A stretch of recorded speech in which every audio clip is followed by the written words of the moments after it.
The first time Esther Baker heard the name Monroe Whitaker, she was standing in the middle of Caldwell, Kansas, with $42 to her name, a cracked leather trunk, and a reputation for being the kind of woman who didn't apologize for taking up space.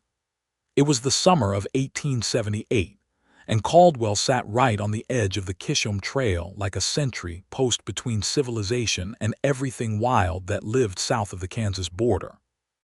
The cattle drives had turned the town loud and profitable, and full of men who smelled like trail dust and ambition. Esther had come from Wichita, where she had spent 3 years running the books for a dry goods merchant named Harold Gibbs who had, upon his unexpected death from a bad heart, left his business entirely to his nephew from Cincinnati rather than to the woman who had kept his ledgers spotless and his inventory organized for 36 months without a single Sunday off.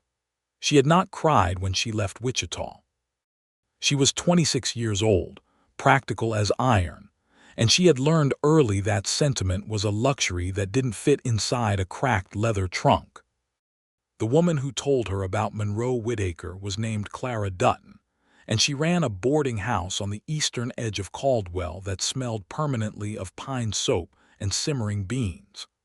Clara had copper-colored hair going silver at the temples, and the kind of steady gaze that suggested she had seen everything twice and wasn't surprised by any of it. She had agreed to let Esther stay in one of her upstairs rooms for 2 weeks on a promise of payment pending employment, which was either an act of charity or an act of sound judgment, because Esther's handshake was firm and her eyes were direct, and Clara had always believed those two things counted for something.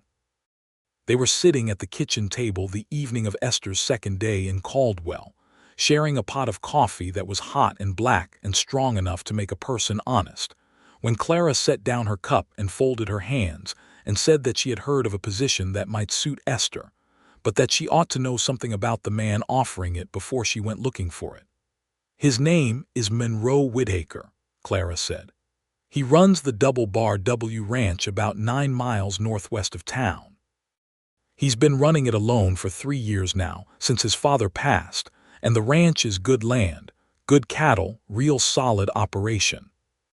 He needs someone who can manage his accounts and correspondence, because he's a cattleman through and through, and the paperwork is eating him alive." Esther asked what the problem was, because she could hear in Clara's voice that there was one. Clara looked at her with that steady gaze and said, "He's rough around every edge." Esther wrapped both hands around her coffee cup and thought about that for a moment. She thought about Harold Gibbs, who had been soft-spoken and even-tempered and had left her with nothing. She thought about the 3 men in Wichita who had suggested she might want to smile more. She thought about her own nature, which had been described by her mother as difficult, by her former employer as efficient, and by herself as simply honest. "That describes me too," Esther said. "I imagine we'll get along fine." Clara looked at her for a long moment, and then something shifted in the older woman's expression that was close to a smile, and she said that she supposed Esther might just be right about that. The next morning, Esther dressed in her best cotton dress, which was a dark navy blue and had been mended twice at the left cuff, but was otherwise respectable, and she borrowed a horse from Clara's stable, a patient gray mare named Biscuit, and she rode 9 miles northwest along a trail that cut through the flat Kansas grassland under a sky so enormous and blue that it made her chest feel tight in a way she couldn't fully account for. She found the Double Bar W without any difficulty, because it was exactly where Clara had told her it would be, and because a ranch with a well-maintained fence line and 3 solid corrals, and a main house built of good timber rather than sod, was not hard to identify as the property of someone who was serious about the work. She tied Biscuit to the post outside the main house and climbed the 3 steps to the porch and knocked twice on the door. Nobody answered. She knocked again, harder, and then stood with her hands clasped in front of her and waited. And when nobody came, she walked around the side of the house toward the corrals, following the sound of something being hammered. Monroe Whitaker was on the far side of the second corral, replacing a section of fencing that had come loose. He was tall and broad through the shoulders, wearing a faded blue work shirt with the sleeves rolled to the elbows, and he had dark hair that could have used a barber's attention, and a jaw that had probably not seen a razor since the previous week. He was hammering with complete focus, the way a man hammers when he is entirely accustomed to the sound of his own work and doesn't need anything else in the world at that particular moment. He didn't look up when she approached. "Mr. Whittaker," Esther said. He kept hammering. Either he hadn't heard her, or he was making a decision about whether to acknowledge her, and Esther was not entirely sure which it was. "Mr. Whittaker," she said again, louder, the way she said things when she meant to be heard. He stopped hammering. He straightened up to his full height, which was considerable, and turned to look at her, and she noticed that his eyes were a very dark brown, almost black, and they were not unkind, but they were not particularly welcoming either. They were simply direct, the way a man's eyes get direct when he has spent more time around cattle and open land than around people who expect pleasantries. "I heard you the first time," he said. "Then why didn't you answer?" "I was in the middle of something." "You're still in the middle of it," Esther said, "and yet here we are talking anyway." He looked at her the way a person looks at something unexpected, not alarmed exactly, but recalibrating. He set the hammer down on the fence post and crossed his arms over his chest and said, "Who are you?" "Esther Baker. I heard you need someone to manage your accounts and correspondence. I kept books for Harold Gibbs in Wichita for 3 years, and before that I worked 2 years for a land surveyor in Abilene, who taught me everything about property records and legal filings.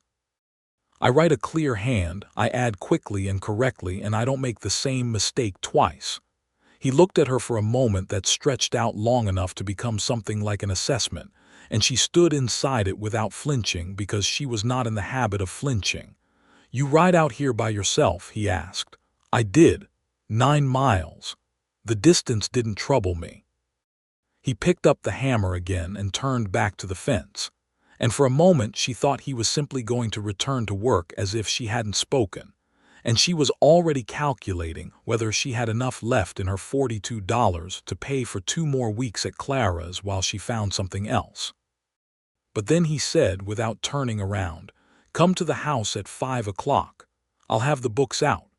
She said she would be there, and she walked back to where Biscuit was tied and stood for a moment in the clear Kansas air and thought that, well, at least he hadn't told her the position was for a man. At 5 o'clock she was at the house, and Monroe Whittaker opened the door and let her in, and the interior of the house was exactly what she might have expected from what Clara had told her. It was clean in a purely functional way, meaning nothing was dirty exactly, but nothing was comfortable either. There was a table and 4 chairs. There was a cast-iron stove. There was a tall shelf of books along the far wall, which she noticed and filed away as interesting.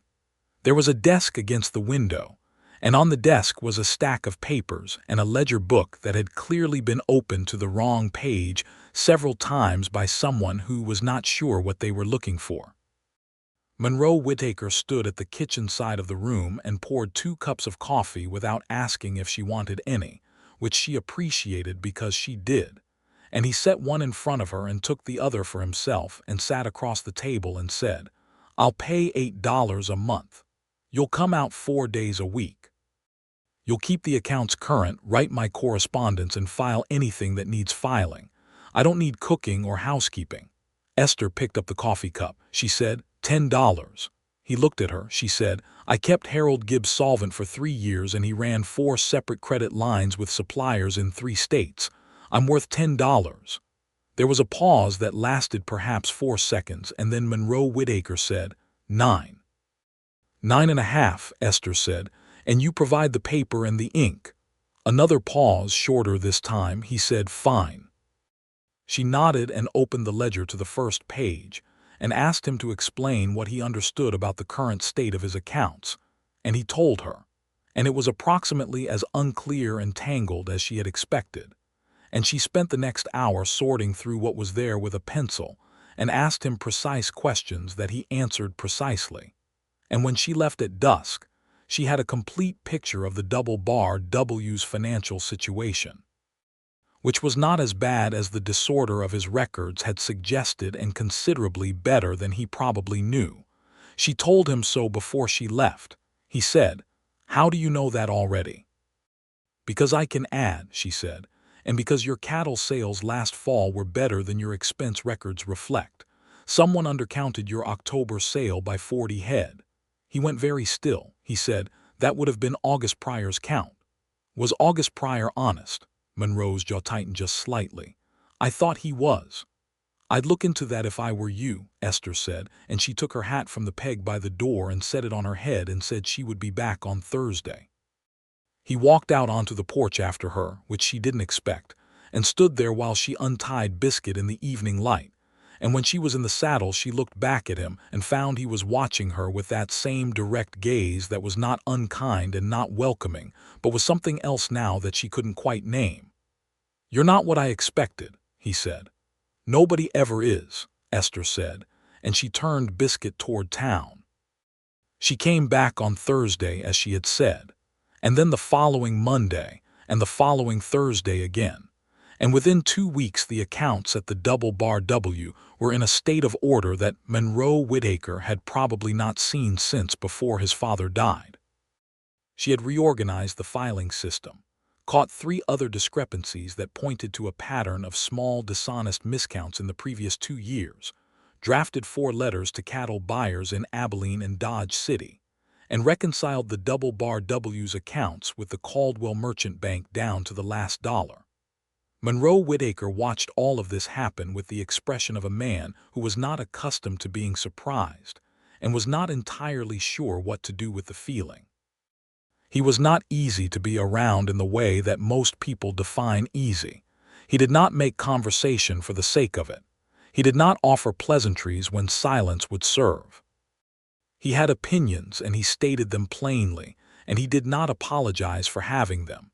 And when he was wrong about something, he corrected himself without drama and moved on, which Esther found more refreshing than she would have expected. Most men she had known who were that direct were also that stubborn, and the ability to be wrong without making a production of it was rarer than it should have been. She was 3 weeks into her arrangement at the Double Bar W, when she arrived one Thursday morning to find him in the kitchen studying a map spread across the table with such focused intensity that he had apparently forgotten he was holding a biscuit in one hand, which had gone cold. She set her things down and looked at the map and said, "What are you looking at?" "The north pasture boundary," he said. "Henderson is claiming the creek bends south on the northeast corner, which would put about 40 acres of my grazing land into his property line." Esther looked at the map. She had spent 2 years with a land surveyor, and she knew how to read a survey plat, and she looked at the Double Bar W's original filing and compared it with the map he was holding and said, "Do you have the original land patent from your father's filing?" He had it. It was in the bottom of the file box she had organized the previous week, and she found it in 30 seconds, and she spread it out on the table beside the map and looked at both of them, and then she said, "Henderson is wrong. The creek bent north in 1872, which is after your father's original survey but before Henderson filed his. Your father's patent predates his claim by 6 years and describes the creek position at the time of filing, which legally establishes your eastern boundary. You need to take both of these documents to the county seat in Wellington and register a formal objection." Monroe Whitaker stood there looking at the 2 documents and then looking at her, and for the first time since she had met him, she saw something in his expression that was not just direct but was warm, genuinely warm, like a fire that had been banked for a long time finally showing some real heat. "How do you know all of this?" he said. "I told you about the land surveyor. You said he taught you about property records." "He was thorough," Esther said. She paused and then, because the moment seemed to call for it, she said, "My father was a farmer in Missouri, and he lost 40 acres to a neighbor's false claim because he didn't know how to read a survey plat or where to file a protest. I was 12 years old. I made sure I learned." Monroe looked at her for a moment, and she saw him understand something about her in that look, and she let him understand it because she was tired of keeping that particular piece of herself defended. "I'm sorry about your father's land," he said. He said it simply, without performance, just as a fact that deserved acknowledgement. "Thank you," Esther said, and she meant it, and she turned back to the documents and began making notes about what needed to be filed and where. She didn't look up for several minutes, and when she did, Monroe had made fresh coffee and set a cup next to her elbow and was reading at the table across from her with his own cup, and the kitchen was quiet in a way that felt inhabited rather than empty, and Esther thought that this was a very unusual sensation to be having in someone else's house. She filed the protest documents for Monroe at the Wellington courthouse the following week, riding the 22 miles with a letter from him authorizing her to act as his representative, and the county clerk confirmed that the double-bar W's claim was sound and that Henderson would be notified accordingly. The boundary dispute was settled within the month in Monroe's favor, and Henderson, who turned out to be a loud and blustery man from eastern Kansas who had never quite understood why free land required any actual knowledge of the law, had to fold his claim back to where it belonged. Monroe paid Esther a bonus that month. She told him it wasn't necessary. He said he knew it wasn't necessary, which was different from it not being right. She stood in his kitchen holding the extra $1.50 and thought about that distinction for a moment, and then she put the money in her pocket and said, "Fair enough." It was a Tuesday in September, 3.5 months after Esther had first ridden out to the double-bar W, that the thing between them shifted from professional to something else, although neither of them named it for some time after. The day had started ordinarily enough. Esther had arrived in the morning and spent most of the day working through the fall ledger entries and drafting a contract for a new hay supply agreement with a farmer named Weston who had bottomland 8 miles east. Monroe had been in and out of the house most of the day, coming in from the corrals or the fields smelling of fresh air and work, and occasionally stopping to answer a question she put to him or look at something she needed his signature on. It was late afternoon when a rider came up the lane at a pace that suggested urgency, and Monroe stepped out onto the porch and Esther came to the window, and the rider turned out to be a young man from town named Pete Harlow, who worked at the livery stable and who pulled up in a state of visible agitation. "Mr. Whittaker," Pete said, getting his breath, "I'm sorry to come out here, but Miss Baker's horse, that gray mare she borrows from Mrs. Dutton, she came back to the livery without a rider about an hour ago. Mrs. Dutton sent me to make sure Miss Baker was still here." Esther came out onto the porch and Pete Harlow looked at her with visible relief and said, "Oh, thank goodness. Mrs. Dutton was getting worried." "I rode over this morning," Esther said. "I must not have tied Biscuit securely enough. She can slip a lead sometimes." "She's fine, Miss Baker, she's back at the stable. But that means you don't have a horse to ride home." Esther looked at the western sky. The sun was already sitting low and gold above the flat horizon, and 9 miles on foot in the dark was not practical. Monroe had been standing beside her through this exchange, and he said to Pete, "Tell Mrs. Dutton that Miss Baker will stay here tonight and return in the morning. She'll be fine." Pete Harlow nodded and turned his horse around and headed back toward town, and Esther stood on the porch and looked at Monroe and said, "You might have asked me." "Would you have said no?" he said. She thought about it. "No," she admitted. "Then I saved us both the back and forth." She made a sound that was not quite a laugh, but was close to one. He went inside and she followed him, and he made supper salt pork and beans and more of that strong coffee, and they ate at the table in the lamplight, and the evening was slow and easy in a way that felt different from their usual working hours. There was no ledger open between them. There was no document that needed attention. There was only the two of them and the quiet of the ranch in the gathering dark, and the lamplight making everything amber and close. He asked her about Wichita, and she told him about Harold Gibbs, and about the 3 years she had spent being reliable and invisible, and then being invisible permanently when Gibbs's nephew arrived with a claim that superseded everything she had built. She told it plainly, without asking for sympathy, and Monroe listened with that complete attention he gave to everything that he considered worth his time. "What did you do when you found out?" he asked. "I finished the quarter's account so there was a clean handover," Esther said, "and then I packed my trunk and left."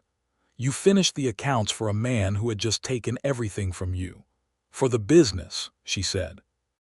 "The business didn't do it, Gibbs's will did, and the nephew didn't know enough to keep the accounts properly, and there were people depending on that store, suppliers, employees. It wasn't their fault."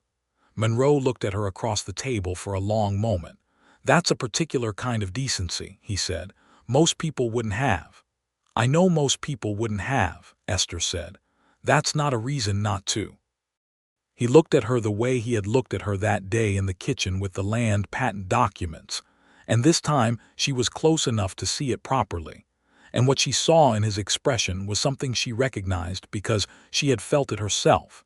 This particular quality of discovering that a person was more than you had estimated, and that the more was not a surprise exactly but was still astonishing somehow. She looked away first, which was unusual for her. After supper, he showed her the extra room where she could sleep, which had a narrow bed and a clean quilt, and a window that looked east toward the dark flat line of the prairie horizon. She stood in the doorway and he stood in the hall, and there was a moment between them that had a particular kind of gravity to it, like two things that have been in near orbit finally understanding the nature of the pull. He said good night, and she said good night, and she lay awake for some time in the narrow bed listening to the Kansas prairie at night, which was not quiet at all but full of crickets and wind and the distant sound of cattle, and thought about the fact that this was the first place in some years where she had felt something that might be called at home. She told herself that was the room and the ranch and the Kansas sky, and not the man who had given her $9.50 a month in strong coffee without asking. She was not entirely persuasive. October came in cool and smelling of turned earth and dry grass, and the work at the Double Bar W had settled into a rhythm that Esther found satisfying in the way good work always was. The accounts were current and clean. The contracts were filed and organized. Monroe's correspondence had been answered promptly and clearly, and 2 of his letters to cattle buyers in Abilene had resulted in agreements that improved his margins for the spring drive. But there were things happening in Caldwell and in the broader territory that the orderliness of the Double Bar W's books could not entirely insulate them from. The town had been dealing for most of the year with a man named Dake Rourke, who ran a saloon on the south end of the main street, and who had a quiet but definite habit of encouraging disputes that he could then position himself to profit from. Rourke was not a violent man himself, but he employed men who were, and there had been 3 incidents since spring in which ranchers who had resisted his attempts to buy their water rights at unfair prices had found their fences cut or their stock scattered. Monroe knew about Rourke. He had told Esther early on to keep their financial documents locked when she wasn't at the ranch and to be careful on the road, and she had appreciated the warning without finding it alarming, because she was a practical person who understood that the wild Kansas borderlands in 1878 contained real hazards, and that the best response to real hazards was not panic but preparation. What she had not anticipated was that Rourke would take an interest in the Double Bar W's creek water specifically, because the creek that ran along the northeast boundary, the same one that Henderson had tried to claim, fed into a larger tributary that irrigated several of the farms east of Caldwell, and whoever controlled the upper water rights had considerable leverage. Monroe came in from town one Friday afternoon in early October with a look on his face that she had learned to read as controlled anger, the kind that sat behind the eyes quiet and banked like coals. He set his hat on the peg and poured himself coffee and stood at the window for a moment before he said anything. "Rourke sent a man to see me in town today," he said, Made an offer on the water rights to the North Creek, about a quarter of what they're worth. What did you tell him? Esther asked. What do you think I told him? I think you told him no. I did. Then what's the trouble? Monroe turned from the window. His man said Rourke isn't making a request. He said Rourke is giving me an opportunity before things get complicated. Esther was quiet for a moment, thinking about that.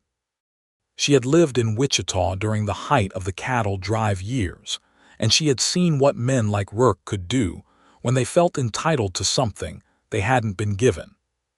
She had also learned that they were rarely as untouchable as they presented themselves, because men who operated on threats and leverage almost always left a paper trail if you knew where to look. Does Rourke own property in this county? She asked. He has the saloon building and 2 vacant lots south of it.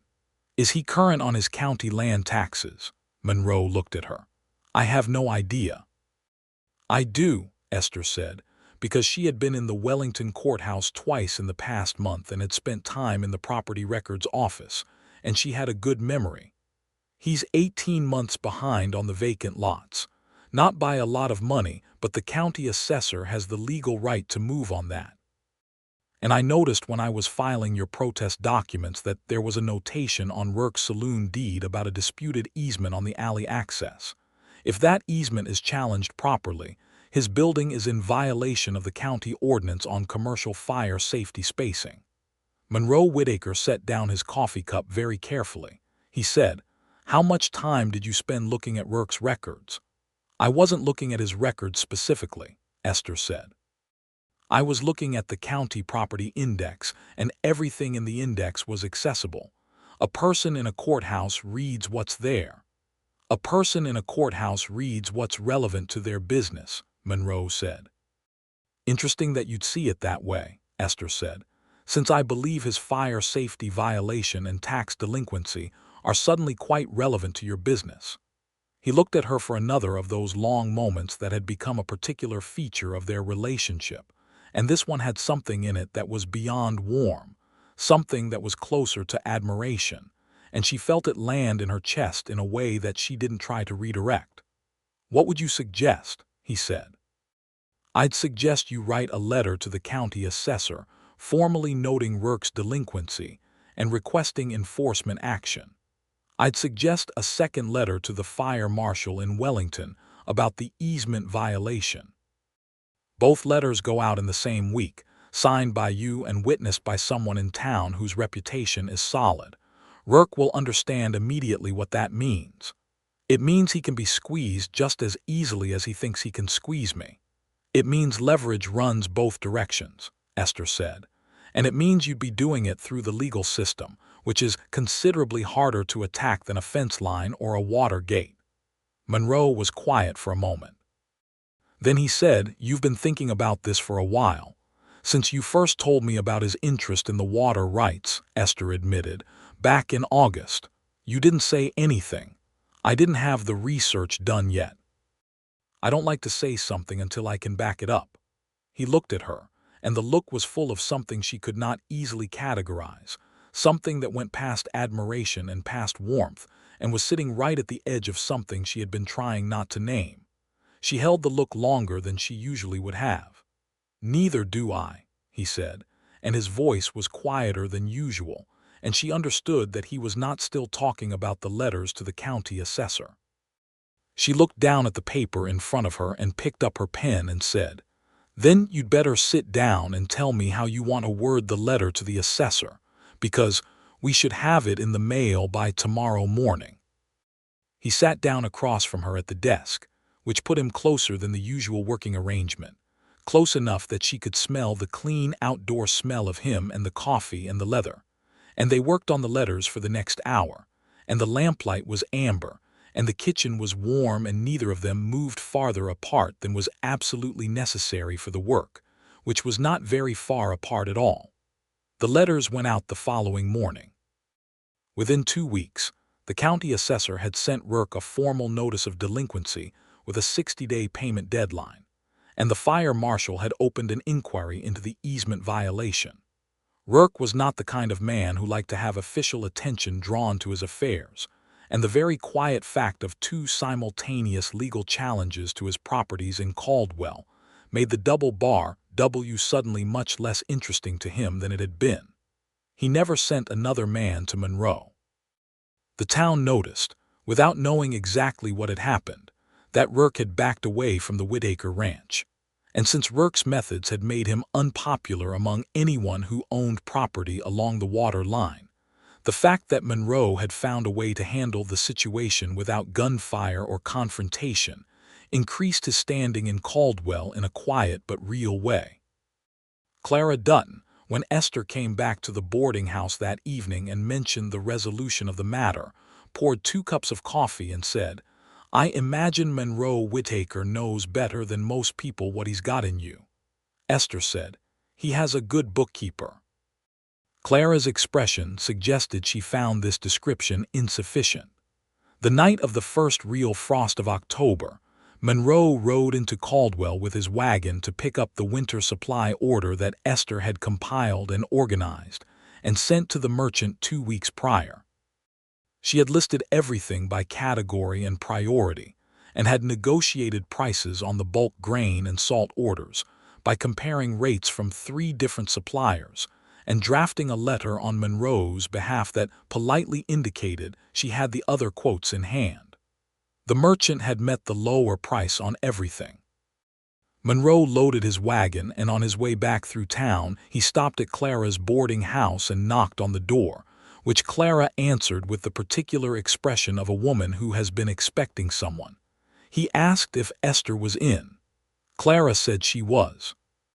He stood on the porch, and when Esther came to the door, he held out a small square of paper, which turned out to be a bank receipt showing that he had opened a separate savings account at the Caldwell branch and deposited 3 months' worth of the money she had saved him in supply negotiations alone. "This isn't a gift," he said. "It's a commission. 15% of savings, achieved through negotiated supply agreements, is standard commercial practice." Esther looked at the receipt and then looked at him standing on the porch in the cold October dark with his hat in his hand, and she thought about how Harold Gibbs had never once offered her a commission on anything, had in fact told her that her salary was generous for a woman in her position, and she thought about the 2 years at the land surveyor's, and how she had done every piece of work without ever asking for more than what was agreed. And she thought about what it meant to be seen as worth more than what had been agreed. "Monroe," she said, and it was the first time she had called him by his first name, and they both registered it. "Esther," he said. There was a pause. The cold air moved between them, and the lamplight from inside the house made a warm rectangle on the porch boards. "Thank you," she said. "I said it wasn't a gift. I'm thanking you for fair dealing, not charity. There's a difference." He looked at her and she looked at him, and what was between them on that dark, cold porch in Caldwell, Kansas, in October of 1878 had been building for 4 months and was not going to stay unacknowledged much longer. He said, "Would you ride out with me on Sunday? Not for work. I want to show you the north pasture when the light is right. There's a place where the creek comes around a bend, and in the morning the frost stays on the grass until almost noon. I've been meaning to show you since September." She said yes before she had finished considering whether to say yes, which was notable because she was the kind of woman who considered things before she said them. He put his hat back on and said good night, and she stood in the doorway and watched him climb back onto the wagon and drive into the dark toward home, and Clara appeared behind her and said nothing for a moment and then said, "Riding out on a Sunday, not for work." "That's what he said." "My goodness," Clara said. "He asked, and everything." Esther went back inside, and she was smiling, which was not something she did carelessly. Sunday morning was cold and clear with a sky so intensely blue it looked painted, the kind of Kansas autumn sky that made a person understand why the land attracted people even when the land was hard. Monroe came to the boarding house at 8 in the morning with 2 horses saddled, a bay for himself and the gray mare Biscuit, who had apparently been arranged with Clara, and Esther came out in her good coat and her wool skirt, and they rode northwest together in the early morning quiet. He rode the way he did everything, without wasted motion, easy in the saddle. She had been riding since she was old enough to stay upright, and she kept pace with him without effort, and they rode side by side on the flat trail, with the frost-whitened grass stretching away on either side and the sky enormous overhead. He didn't talk much, which she had expected. She didn't talk much either, which she had come to understand was not awkward between them, but rather a particular kind of ease, the kind that only develops between people who are not performing for each other. He took her north along the ranch, past the main corrals and the hay barn, along the fence line that curved gently east, and then through a gap in the fence onto the north pasture, which opened up into a wide stretch of grass that ran down to where the creek bent in a shallow curve, and the cottonwood trees grew along the bank. The frost was still on the grass, exactly as he had said. It caught the morning light and held it in a way that made the whole pasture look like it had been laid with silver thread, and the cottonwoods were gold with October, and the creek ran clear and quiet around the bend, and Esther pulled Biscuit to a stop at the top of the grade and just looked at it. "I see why you wanted to show me," she said, and her voice came out quieter than she had intended. "I thought about you when I first saw it this fall," Monroe said. He said it the way he said most things, plainly, without ornament, but the plainness made it more rather than less. She turned to look at him. He was looking at the creek, not at her. "Why?" she said. He was quiet for a moment.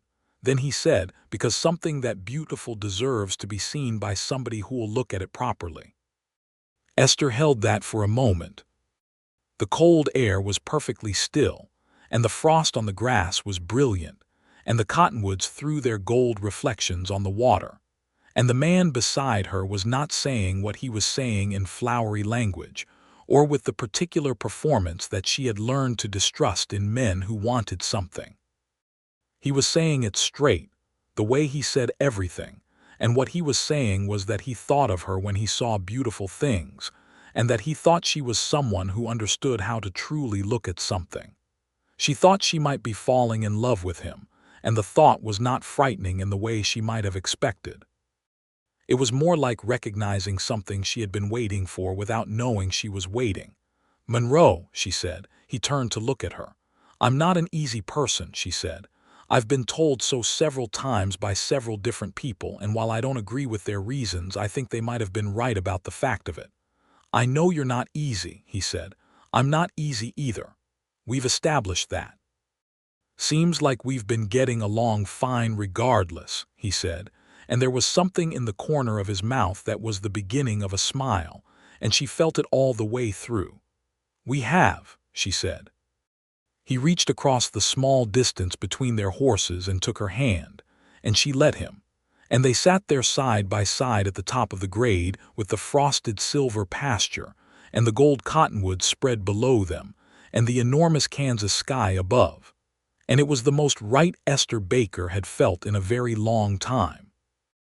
They rode back to the ranch house in the late morning, and Monroe made breakfast, which turned out to be something he was considerably better at than she would have guessed. The biscuits were good, and the eggs were properly cooked, and they sat at the table in the kitchen light and ate together, and the conversation was easy and real, and ranged from the upcoming cattle market prices to what books she had read and hadn't read yet. And at some point, she looked across the table at him and understood that this was what she had always wanted without ever having the language for it. Somebody to eat breakfast with who didn't require her to be smaller or quieter or more decorative than she was. She rode back to town in the afternoon with something warm settled in her chest that did not leave when she dismounted at Clara's stable, or when she went upstairs to her room, or when she lay down that night listening to the Kansas wind. Clara noticed at breakfast the next morning, as Clara noticed most things. "You look different," Clara said. "I look the same," Esther said. "You look like somebody who has decided something," Clara said. "Which is different from how you usually look, which is like somebody who is always in the process of deciding."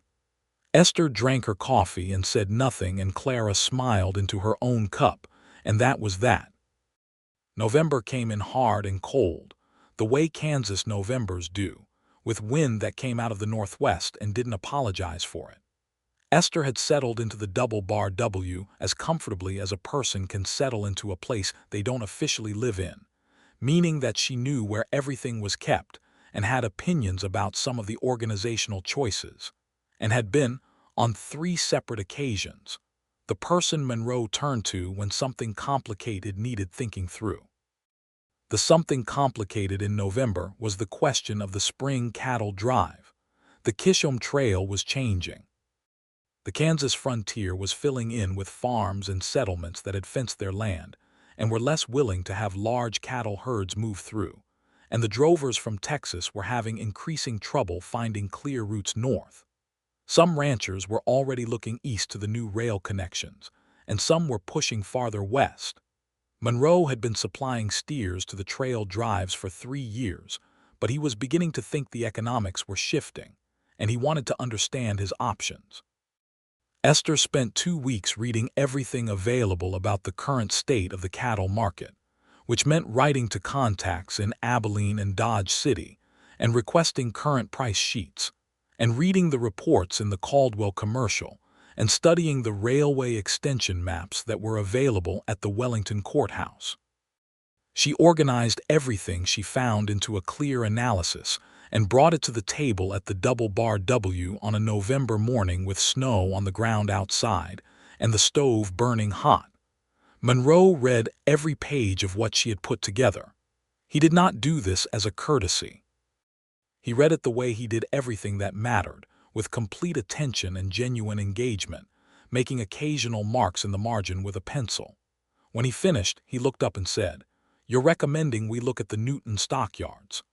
I'm recommending you consider it," she said. "The per-head price differential between trail sale and direct rail shipment at Newton has widened enough in the last 18 months that the distance cost is covered for a herd over 300. You run 420 head going into spring. The math is in your favor if the trail situation continues the way it's going, and I think it will. You've put our entire shipping strategy in a different direction. I've put your options in front of you in a way that lets you make a decision. What you do with it is your business."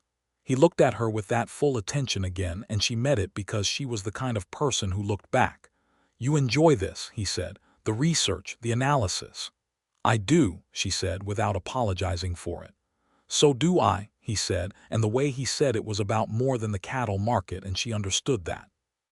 They talked for 2 hours about the spring drive plan, and by the end they had a preliminary strategy that Monroe said was the clearest thinking he'd done about his operation in 3 years. And Esther thought that this was what a partnership looked like when both people brought all of themselves to the table. It was the first week of December when Monroe asked Esther to marry him.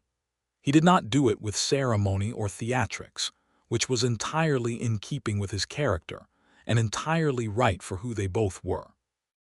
They had been working late at the double bar W past dark because there was a supply contract that needed signing before the merchant went to Wichita for the winter, and they had finished the final draft, and Esther was putting on her coat to leave and Monroe was standing by the stove.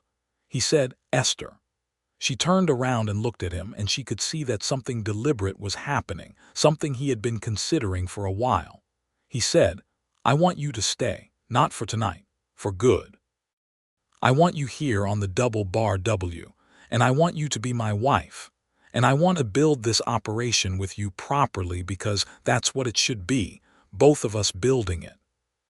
Esther stood in the middle of the kitchen with her coat half on, and she looked at him standing in the lamplight by the stove, and thought about all the ways she had spent the last 8 years of her life being fully capable and partially invisible, being useful and being undervalued, being good at everything she did and being left behind nonetheless.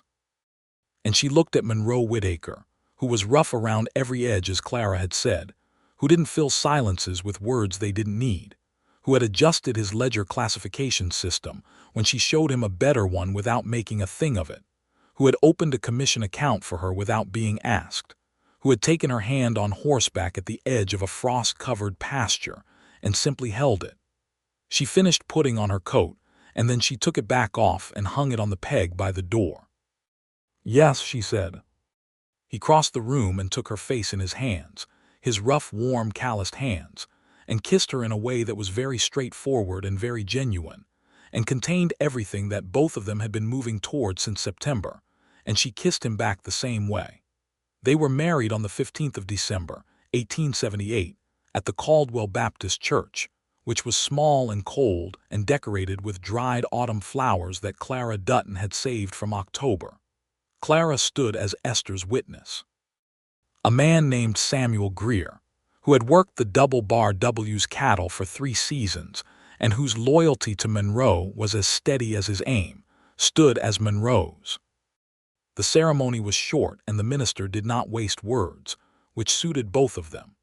Esther wore her navy dress with the mended cuff, and she had pinned her hair up carefully, and she carried a small bunch of prairie grass that she had dried herself because it was December, and actual flowers cost money that was better spent on seeds in spring. When the minister asked if she took Monroe Whittaker as her husband, she said, "I do," in a clear, firm voice that left no ambiguity about whether she meant it. Monroe looked at her throughout the ceremony with that direct, dark gaze that she had stopped finding intimidating months ago, and now found was simply the face of a person who was fully present, fully there, not looking somewhere else when she was the thing worth looking at. After the ceremony, there was a gathering at Clara's boarding house with food and coffee, and 2 fiddle players from town, and people from the surrounding ranches and farms came through over the course of the afternoon, and Esther shook hands and made conversation with all of them, and felt the particular satisfaction of being introduced by Monroe not as his bookkeeper or his employee, but as his wife, which was not a diminishment of what she had been but an addition to it. Late in the afternoon, when the gathering had thinned to just close friends and the fiddle players had taken a break, Monroe was standing at the back of the room with Samuel Greer, and Esther crossed the room to stand beside him, and he put his arm around her without breaking his conversation with Samuel, and the warmth and the ease of it were the most comfortable things she had felt in years. They moved her trunk to the Double Bar W that evening. The winter of 1878 into 1879 was hard in the way Kansas winters were always hard, with cold that went down into the bones of the ground and wind that tested every joint in a timber-framed house. But the Double Bar W was well built and well provisioned. Esther's supply list had ensured that, and the 2 of them settled into the rhythms of the cold months together in a way that had the ease of a thing that was meant.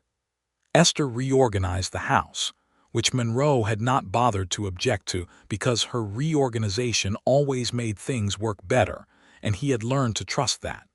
She put the books on the shelf in an order that made them findable. She brought her own lamp, which was a good brass one, and set it on the desk by the window where the morning light came in from the east. Monroe built her a larger desk to replace the narrow one that had been there, which was wider and had a proper flat surface for spreading documents, and he did it without being asked and without making any comment on it, and she ran her hand over the smooth surface when he showed it to her and said it was exactly right. "I know what you need," he said, which was true. "You do," she said, which was also true. They talked in the evenings more than she might have expected from 2 people who were both naturally quiet, because it turned out that 2 quiet people who actually had things to say to each other fill a house with conversation in a way that loud people sometimes don't. They talked about the cattle market, and they talked about books, and they talked about Kansas politics, which in 1879 were tangled and complicated, and full of the ongoing collision between the interests of settlement farmers and cattle ranchers and the railroad companies that were rapidly reshaping both. They talked about the people who had been displaced and displaced again as the frontier line pushed west, and Monroe was not a man who had simple thoughts about this. His own father had come to Kansas in 1866 and had built his land from nothing, but Monroe had been 18 when the Army campaigns of 1867 had moved through the territory, and he had seen enough to know that the land his father built on had a history before the history most white Kansans discussed, and that this was not a thing to be comfortable or casual about. Esther had her own versions of this understanding from her years in Wichita and Abilene, the Cheyenne and Arapaho, whose displacement she had witnessed in the form of men and women at the edge of what her world called civilization, dignified and wronged in ways that no amount of reorganized filing systems could address. "There's no clean history in any of it," Monroe said one evening. "No," Esther said, "but there's a difference between knowing that and doing nothing about what's right in front of you." He looked at her across the stove and said, "That's been your philosophy your whole life, hasn't it? That doing the right thing in front of you is what you've got, even when the larger wrong can't be fixed." "I suppose it has," she said. "Good philosophy," he said. February brought thaw and the first hints of mud season and the beginning of planning for the spring operations. And Esther had the accounts in such clear shape that the planning sessions with Monroe were productive in a way that felt genuinely collaborative, the two of them working through the cattle drive logistics and the supply needs and the negotiation strategy for the Newton stockyards with equal authority and equal investment. She had been managing his books since August of the previous year, and by February she had saved him enough in corrected errors and better negotiated contracts and sound financial strategy to justify her salary several times over. And Monroe had adjusted her compensation twice without being prompted, because he paid people what they were worth, and he knew what she was worth. The spring drive went to Newton exactly as Esther had recommended, and the per-head price was better than the Kishom Trail numbers had been for 2 years running. Monroe came back from Newton with the contract settled, and his expression carrying that particular brand of satisfaction that came from things working out not through luck but through good preparation. "You were right about Newton," he said, setting his hat on the peg. "I usually am about numbers," Esther said. "You're usually right about most things," he said. She smiled at him over the ledger she was entering and said, "Write that down. I'll want evidence for future disagreements." He sat down across from her, and the lamplight was between them, and outside the spring evening was warm for the first time in months, and the smell of green grass was coming through the window she had opened, and he was looking at her the way that had become her favorite thing to be looked at, completely and with nothing held back. "Esther," he said. She said, not looking up from the ledger, "I'm glad you rode out here." She set down her pen. She looked at him across the desk. She thought about the $42 and the cracked leather trunk and Clara Dutton's coffee, and what she had said when Clara told her Monroe Whittaker was rough around every edge. "So am I," she said. In April, Esther learned she was expecting a child, and the knowledge settled on her not as a weight but as something solid and real and good, the way the frost-covered pasture had felt when she first saw it. She told Monroe on a Thursday morning in the kitchen over coffee, the same way she told him most important things, directly and without preamble. He set down his coffee cup and looked at her for a long moment, and then stood up and came around the table and put his arms around her, and she felt him breathe in once deeply. And then he pressed his lips to her hair and held her in the morning kitchen light for a long time without saying anything, and the silence was full of everything a long speech could not have held. When he finally stepped back and looked at her, his eyes were bright, and she had never seen him look quite like that before, open in a way that was new even for him. "Are you well?" he said. "Are you feeling well?" "I feel fine," she said. "I intend to keep working." "I know you do," he said. "You're not going to tell me to rest. You'd tell me what you could and couldn't manage," he said. "I trust that." She looked at him and thought that this was love, this specific thing, being trusted to know yourself. The pregnancy was not easy in the early months. The mornings were hard, and there were weeks when her energy was lower than she was accustomed to, which annoyed her considerably more than any physical discomfort. But she kept working, and Monroe kept careful attention to whether she seemed to be pushing past what was reasonable without hovering, which was a particular skill, and the balance of it was exactly right. He brought her ginger tea in the mornings without making a production of it. He took over the heavier tasks around the house without commenting on it.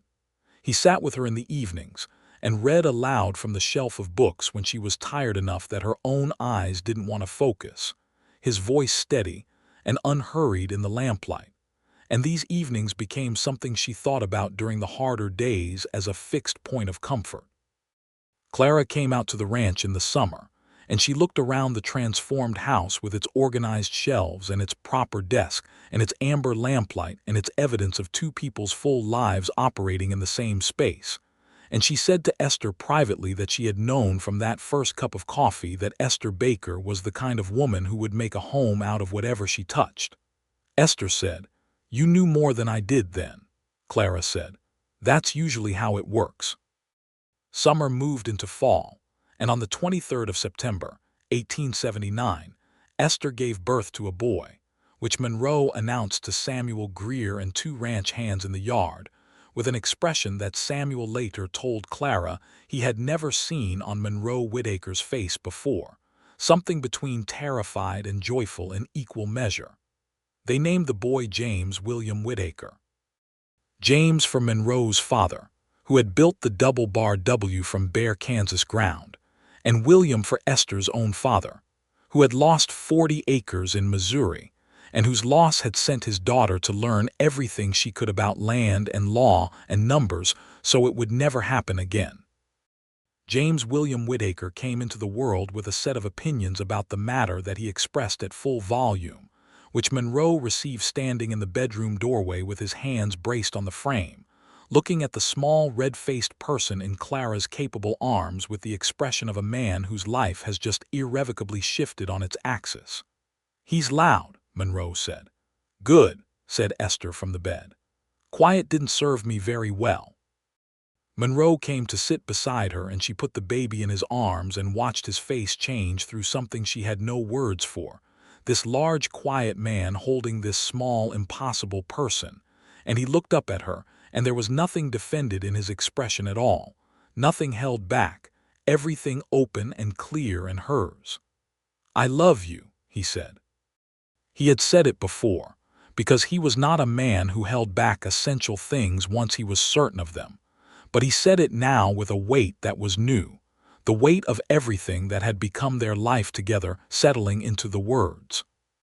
"I love you," she said, and she was tired and she was more content than she had ever been in her life, and the small James William had stopped crying and was making a different sound now, something like settling, something like being at home.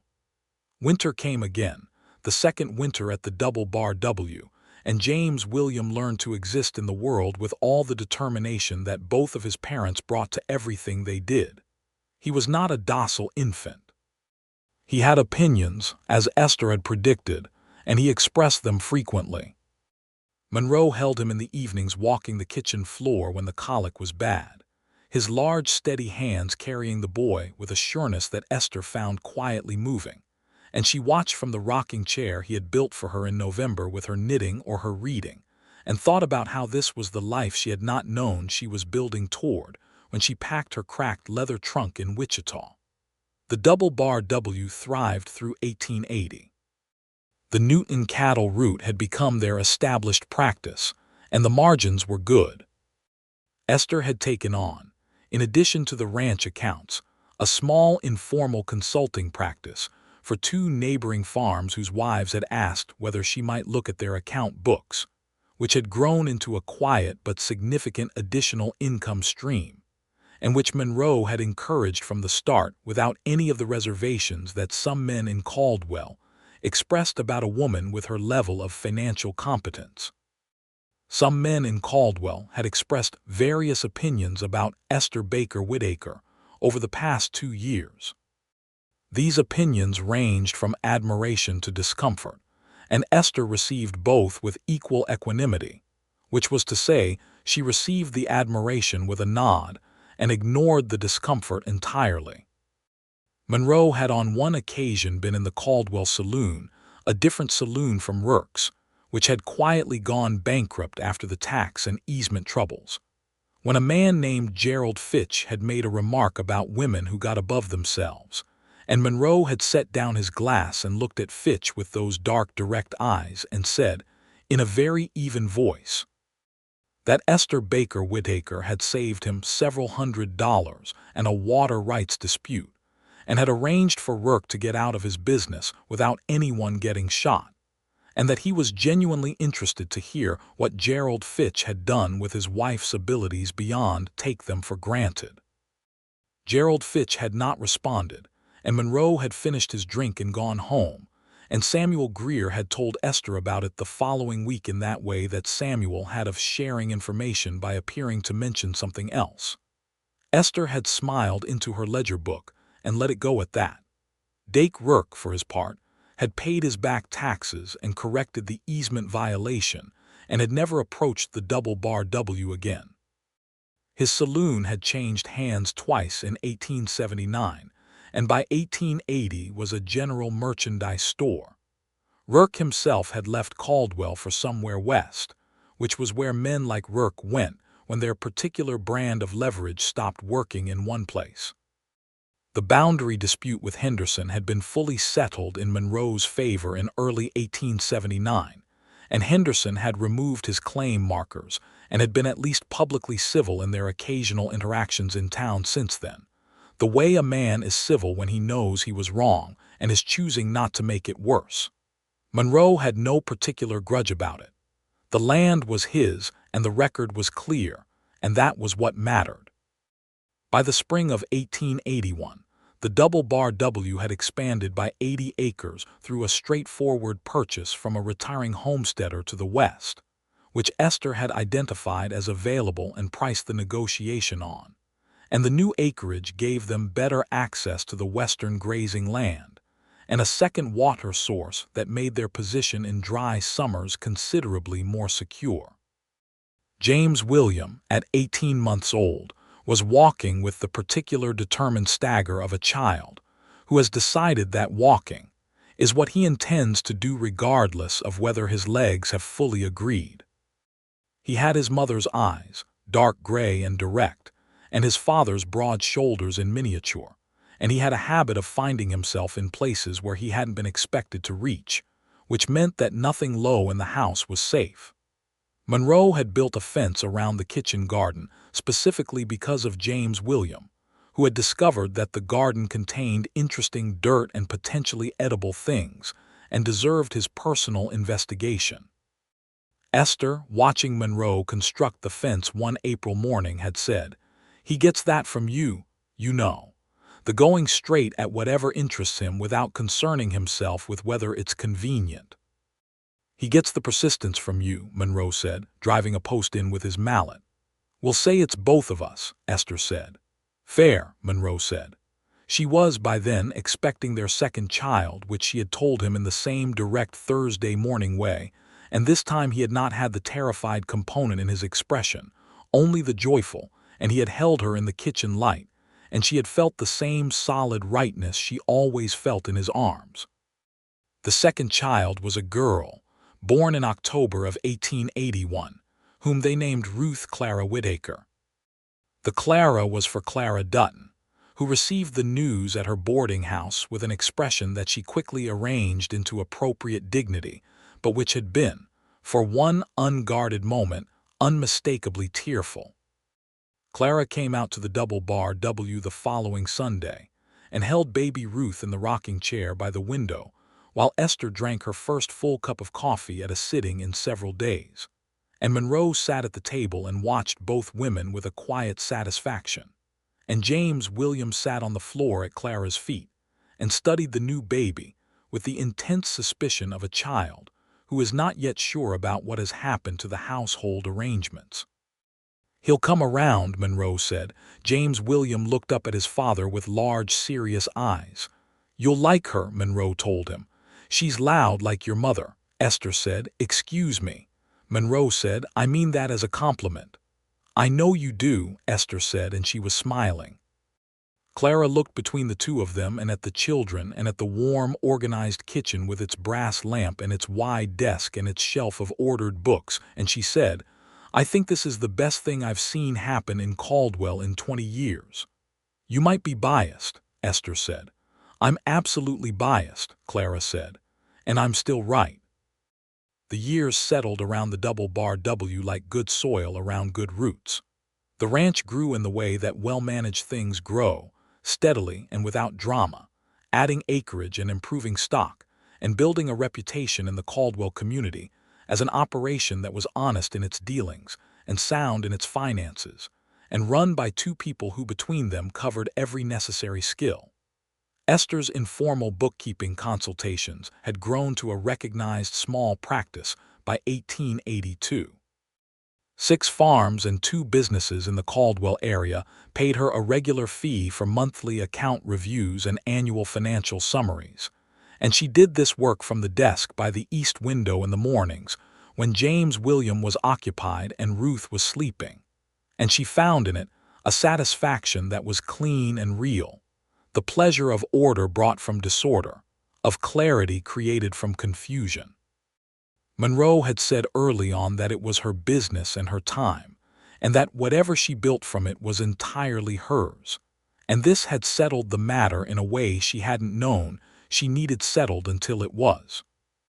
In the fall of 1882, Monroe was elected to a 2-year term on the Caldwell Township Council, which he had not sought out but had agreed to because Samuel Greer and 3 other ranchers had come to him together and said the council needed someone with his combination of practical sense and direct communication.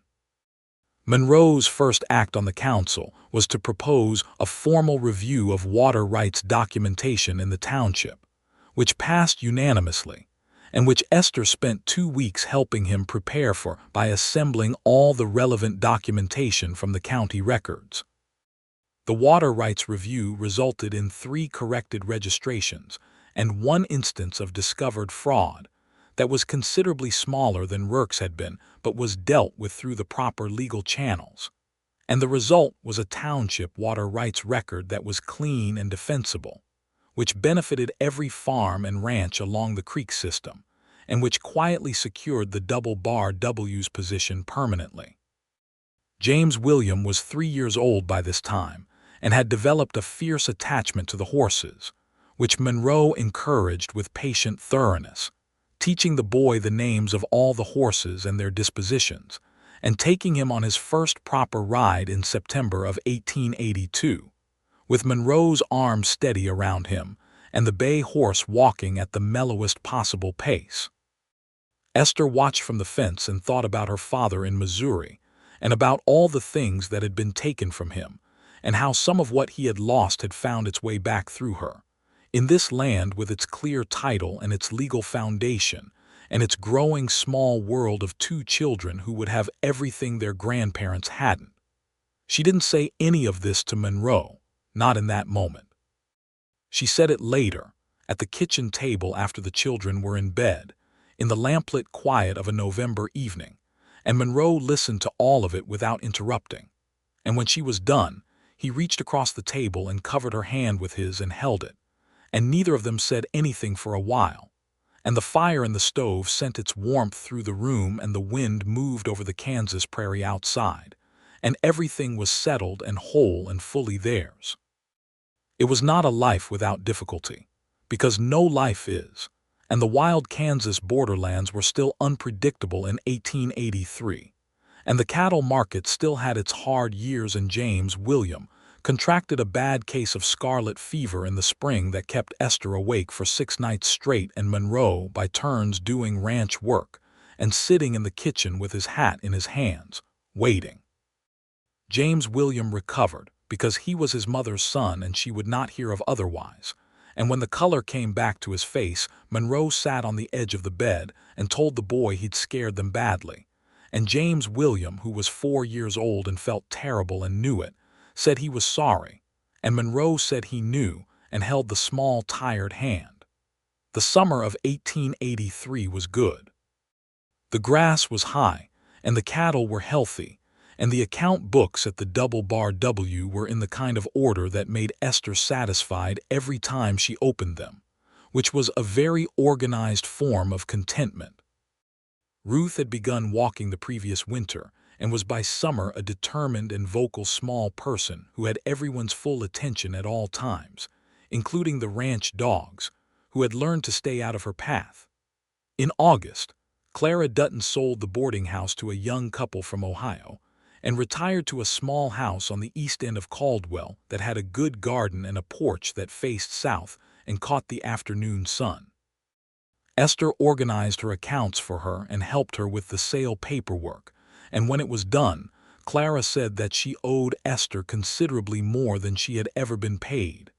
Esther said, "You let me stay when I had $42 and a promise." "You don't owe me anything," Clara said. "I gave you a room. You gave me a family worth watching." They were standing on Clara's new porch in the August heat, and Esther thought about that and thought it was true, and she was grateful for it in a way that she kept simply and without too much articulation.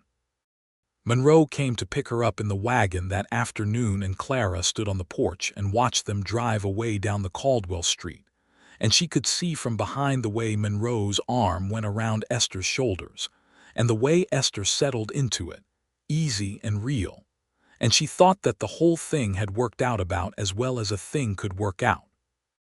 By 1884, Esther was 32 years old and Monroe was 34, and the Double Bar W ran 530 head of cattle, employed 4 full-time ranch hands including Samuel Greer, and had a financial record that any lending institution in the territory would have been glad to see.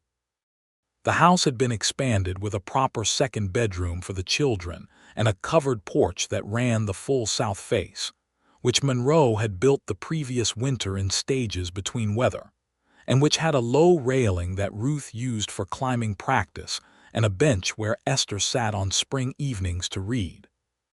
The Double Bar W had become the kind of place that people referenced when they talked about what a well-run ranch looked like, not because of its size, which was respectable but not exceptional, but because of its evident soundness, its clear organization, its reputation for straight dealing. When neighboring ranchers had questions about supply negotiations or legal filings or cattle market options, Monroe was the person they came to, and Monroe often as not came home from town and discussed the questions with Esther before he answered them, and sometimes Esther came to town herself and answered them directly, which the ranchers had by this point entirely accepted because the answers were always good. The children grew the way children on ranches grow, close to the land and the animals and the specific rhythms of a working life. James William, by 5 years old, could identify every horse on the property by name and could explain with reasonable accuracy what each one's particular temperament required. Ruth at 3 was interested in everything and afraid of nothing, which Monroe regarded with the particular expression of a man who recognizes a quality without knowing entirely what to do with it. "She's going to be something," Monroe said one evening, watching Ruth systematically disassemble a small wooden box she had found.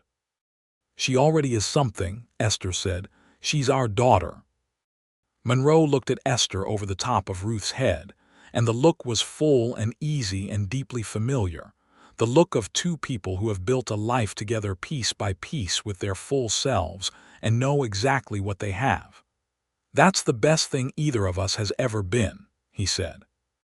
Esther reached across and took his hand, the rough, warm, calloused hand she had first felt on a frost-covered hillside above the Double Bar W's north pasture in October of 1878, and she held it and felt the solid right weight of it. "Yes," she said, "it is." The fall of 1884 was clear and golden, the cottonwoods along the North Creek blazing their annual October color against the enormous Kansas sky.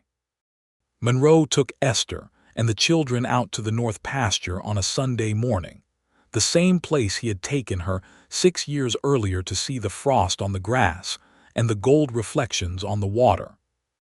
They rode out together, Monroe and Esther on horseback and James William in the saddle in front of his father, which the boy felt strongly about and defended to anyone who questioned the arrangement, and Ruth riding in front of Esther with her small hands on the saddle horn and her chin raised to the prairie wind. They stopped at the top of the same grade where Monroe and Esther had stopped that October morning in 1878, and the frost was on the grass just as it had been then, brilliant and silver in the early light, and the cottonwoods were gold and the creek was clear, and the sky was the particular blue that only exists in Kansas in fall, so deep and wide that it makes a person understand what it means to be very small inside something very large and beautiful. James William looked out at it and said, with the considered judgment of a 5-year-old, that it was pretty. Ruth said nothing, which was unusual, and Esther looked down at her daughter's face and found Ruth looking at the frosted pasture with very large dark eyes, completely still, just looking. Monroe caught Esther's eye over the children's heads, and his expression held everything that needed to be said about that moment, about the two of them standing at this place again, about what they had built between that first visit and this one, about the frosted grass and the gold trees and the two small people who were part of the answer to every hard year that had come before. Esther smiled at him. He smiled back, which was still something she collected, the way his face changed when he truly smiled, all the rough edges suddenly showing the warmth that lived behind them. He reached across the distance between their horses and took her hand, just as he had the first time. She held it, just as she had the first time. The frost caught the morning light and held it in long silver lines across the grass, and the Kansas sky went on forever in every direction. And below them the creek ran clear and cold around the bend, and the four of them sat at the top of the grade in the early October morning looking at all of it, and nothing was unfinished. Esther Baker Whittaker had been told once by a woman with copper-colored hair going silver at the temples that Monroe Whittaker was rough around every edge. She had said that described her too, and that they would get along fine. They had gotten along remarkably well, and they both knew it, and the knowing was one of the best things either of them had. The Kansas wind came across the flat land and moved through the cottonwoods and over the frosted grass and lifted the brim of Esther's hat, and she lifted her hand to hold it and then let it go, and let the wind have the hat, and laughed, which was a sound that carried across the open pasture and made James William look up at her and grin with all his teeth, and made Ruth twist around to look at her mother's face with those direct dark eyes, and made Monroe Whittaker look at his wife in the October morning light, with the full warmth of everything he was. The hat landed in the grass 20 feet down the slope, and Monroe was already moving his horse down to retrieve it, and Esther called after him that she could get it herself, and he said he knew she could, and he got it anyway, and came back up the grade and put it back on her head with both hands, tilting it to the angle she preferred, and they were close enough that she could see the lines around his eyes that hadn't been there in 1878 and the gray that was starting at his temples. And she thought about how time made a person's face into the record of their life, and that his life had been good and was good, and that she was part of both things, and that there was nothing in the world she would trade for any of it. She straightened the hat herself, because she preferred it a half-inch further forward than he had placed it, and he watched her correct it with the particular expression of a man who expected nothing less. The double-bar W spread below them in the October morning, the house and corrals and hay barn and fences, 6 years of work and care and steady building, and it was theirs, every line of it, every acre of it, every document properly filed and every account properly kept, and it was full of people and animals and the ongoing live noise of a working life. James William announced that he was cold. Ruth said she wasn't. Monroe said they should head back down for breakfast. Esther said she supposed they should. She took one more long look at the frosted pasture and the gold cottonwoods and the clear creek, fixing the picture exactly as it was in the particular way she fixed things she wanted to keep. And then she turned Biscuit's head toward home and rode down the grade with her family beside her, into the warm, waiting morning of everything she had built.